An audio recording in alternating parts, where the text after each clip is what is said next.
UBC, inspiring Uganda.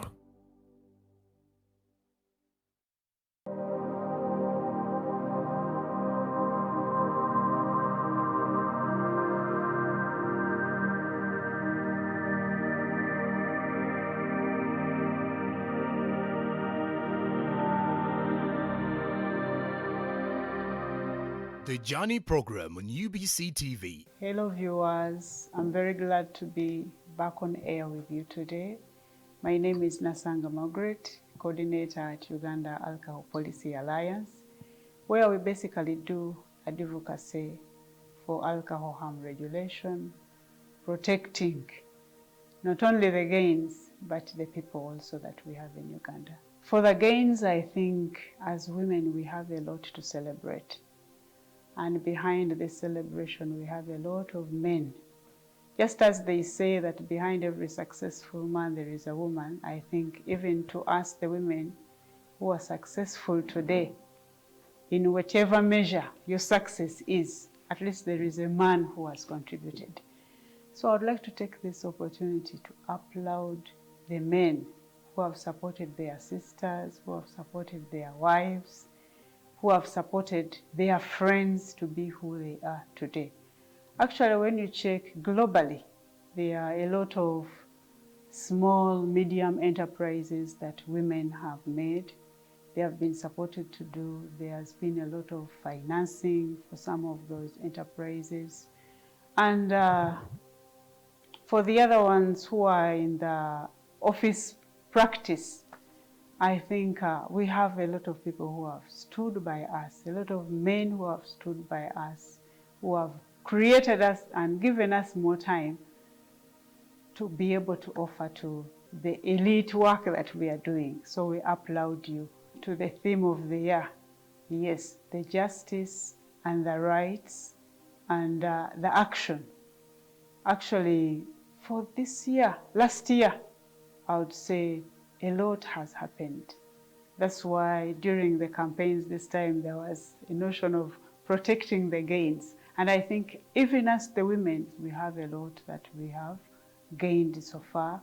And there are a lot of rights that we have been able to benchmark, work with, roll with. Specifically for my side of advocacy, we were able to do a lot of advocacy for the alcohol control bill, which bill was seeking audience to protect the underage, to control the hours of sale for alcohol, and the champion was a woman. So that's a plus for me. And about last week, there was also another launch for the Population Report 2025, launched by the Minister of Health. And I believe there is a lot that we can celebrate, and there is a lot that we are proud of to have achieved. Turning the advocacy, turning the problem, turning the action into real service.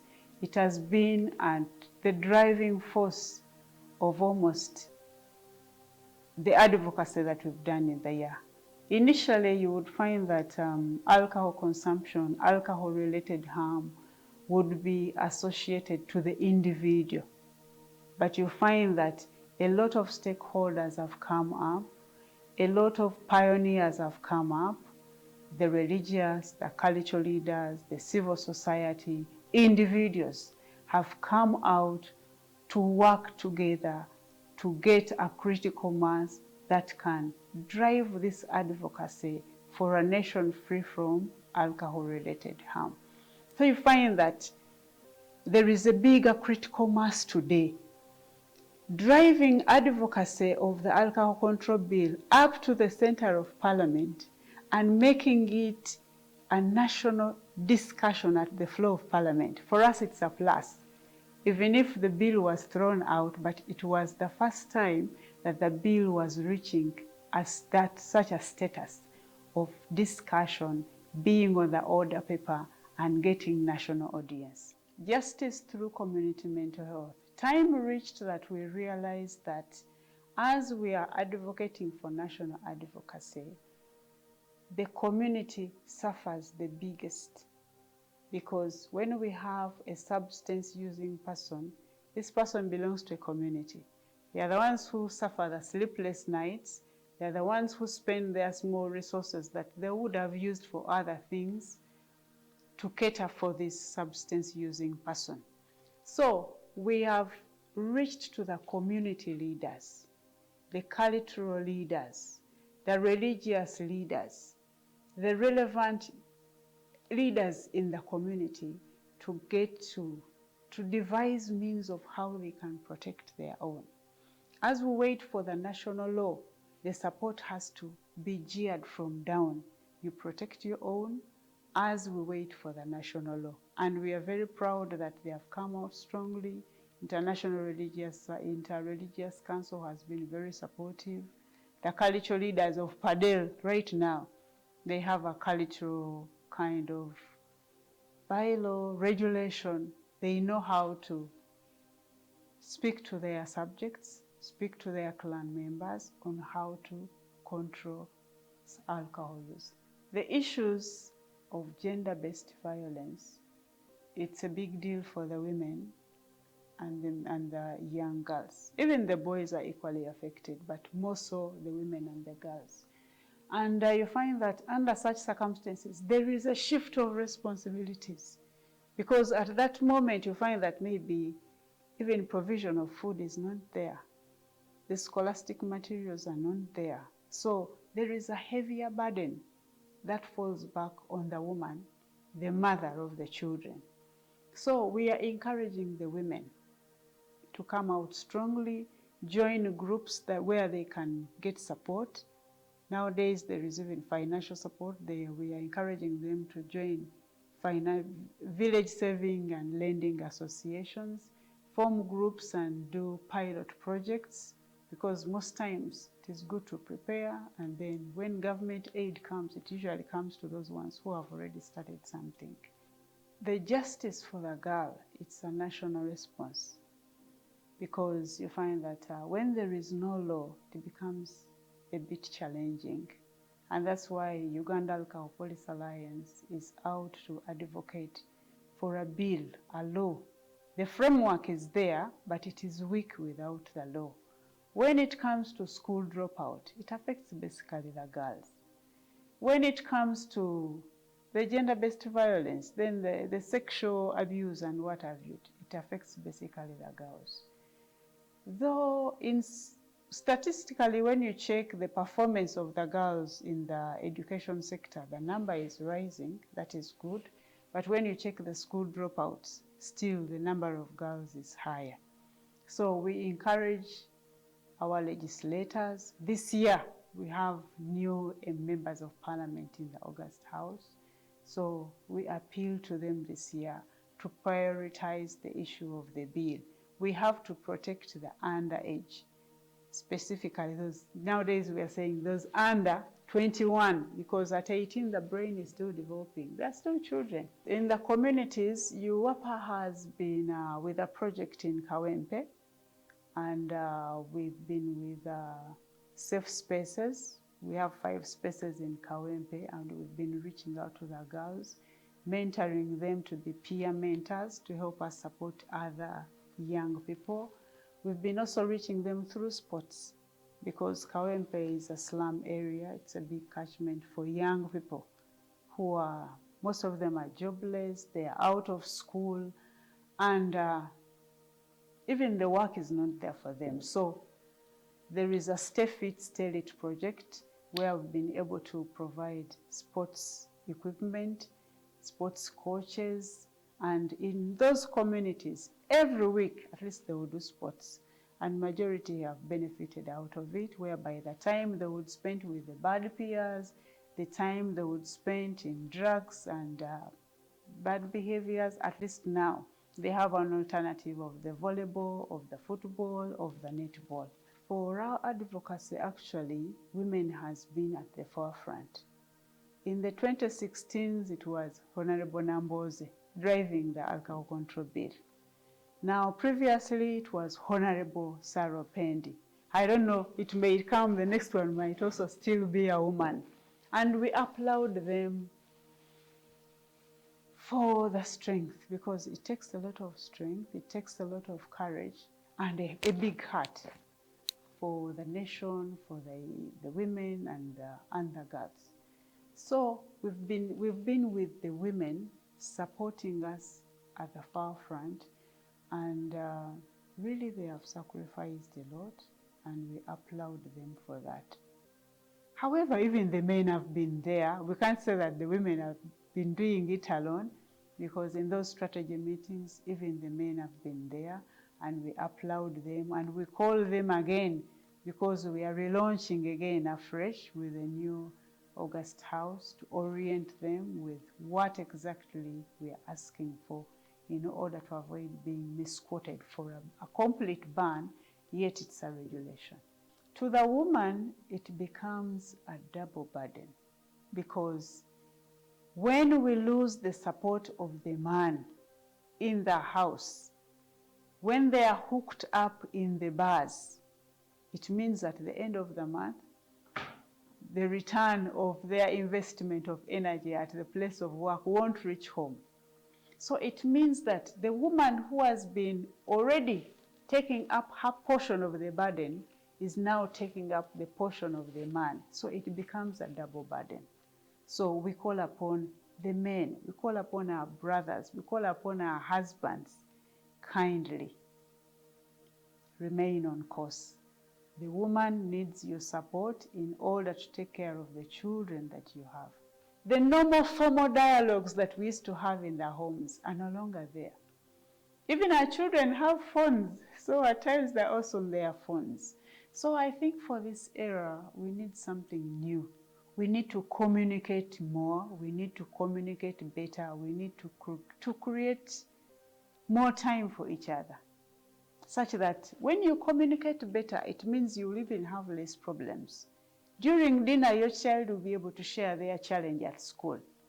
Your spouse will be able to share their challenge at work, and we will have less problems at home, in the community, even as a country. To the young girls out there, allow me talk to you, not mind to heart, but heart to heart. This era, we have to learn to work. It feels good when you spend money that you have earned, and you know there is some level of energy I've put into it. There is some level of education, of literacy that I have added on to this. It feels good. You are dignified as a woman, and you feel smart. You feel confident when you are spending out of a legit source that you are sure of, where you have also made a contribution. It is not good to, okay, there is the other, they call it the tick and the cow.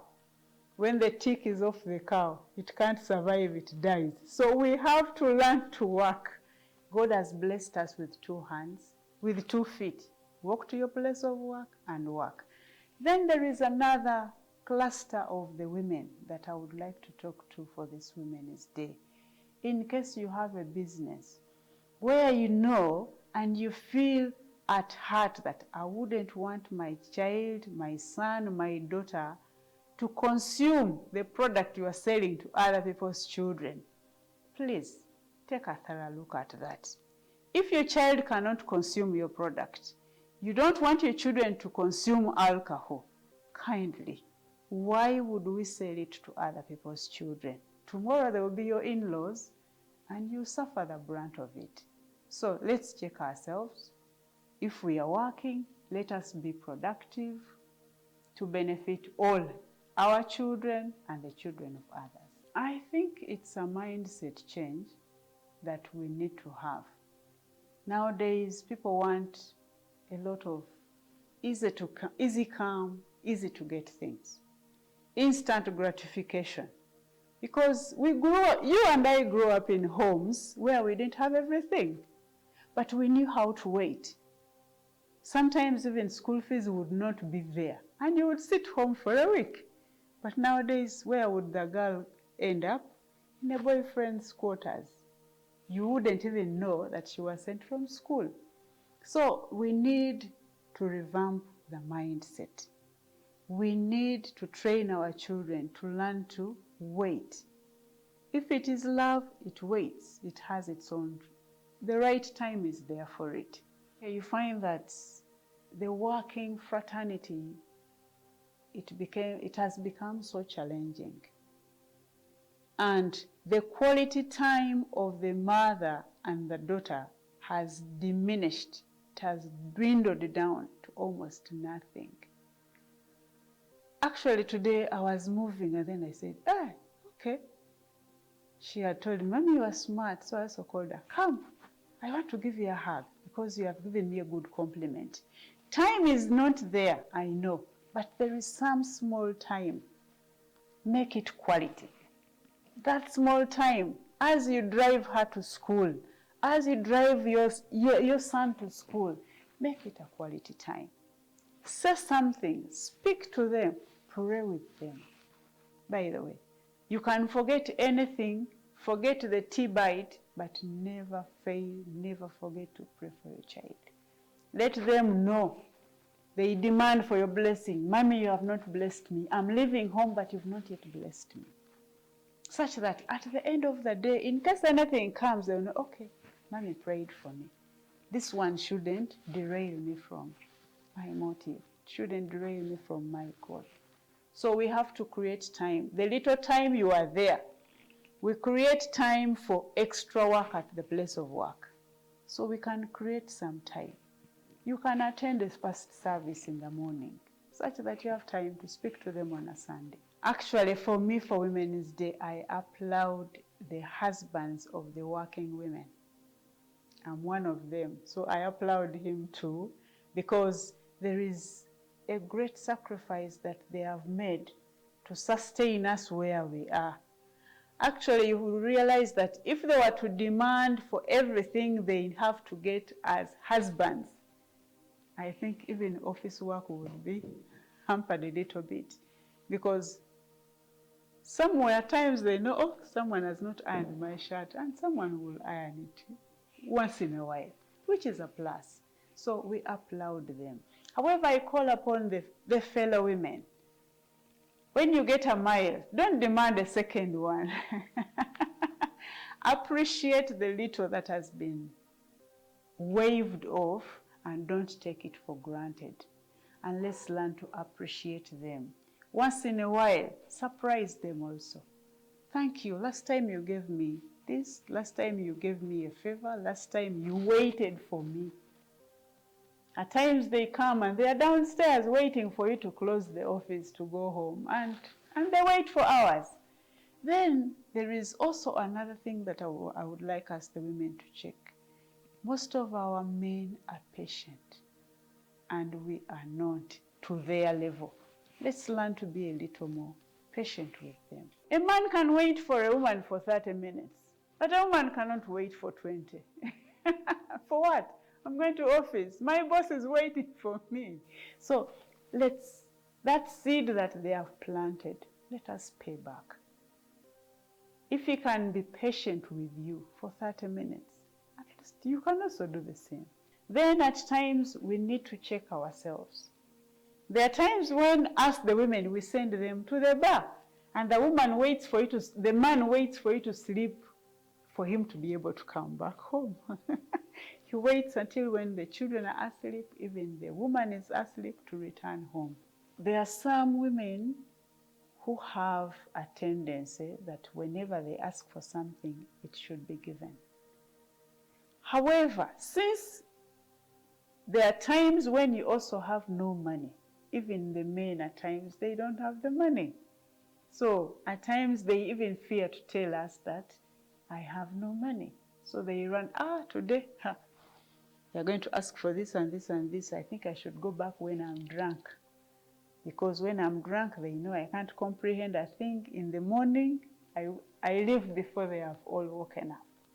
So we check ourselves. Is there something I'm doing that is pushing my man to drink? Is there a possibility of sitting with him down and see how we can share the impact of his drinking? How is it affecting the family? How is it affecting the children? I know of one who sat with the husband and asked him that when our son grows to 20 years and he starts coming back at midnight, what will you tell him when you also come back at midnight? It was a hard pinch because he knew that, okay, now I'm a model. I'm doing role modeling for this son. So at that age, I won't be able to correct it. So somehow he started to correct the time of arriving home. So for this Women's Day, I applaud first the president. I think as the women, we've reached where we are today because of his support to the women. I also applaud Mama Janet. She has been there for the girl child, ensure that the girl child is educated. And my encouragement is to the women who are still home.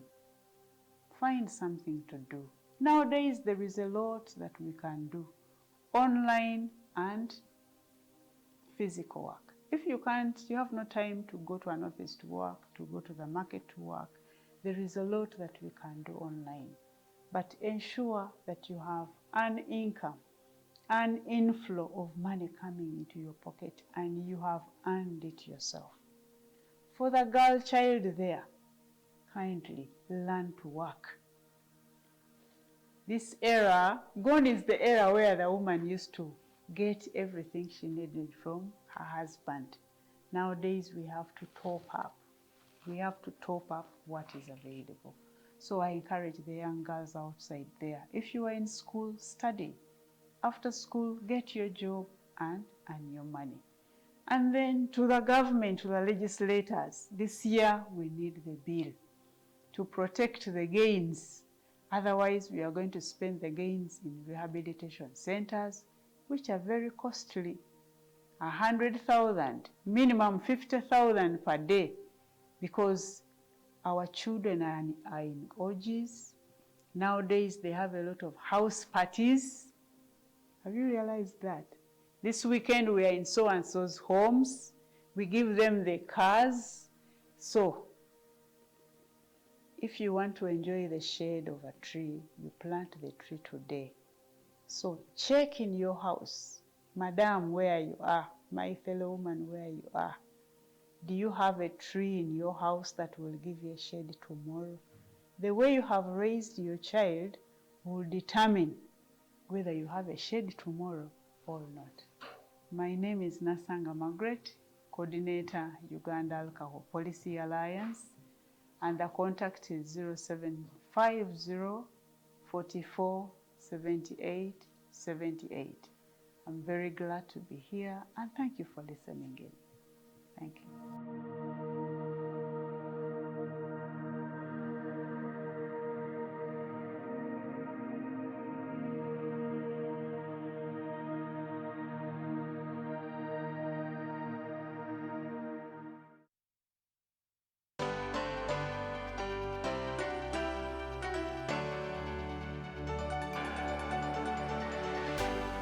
UBC, inspiring Uganda.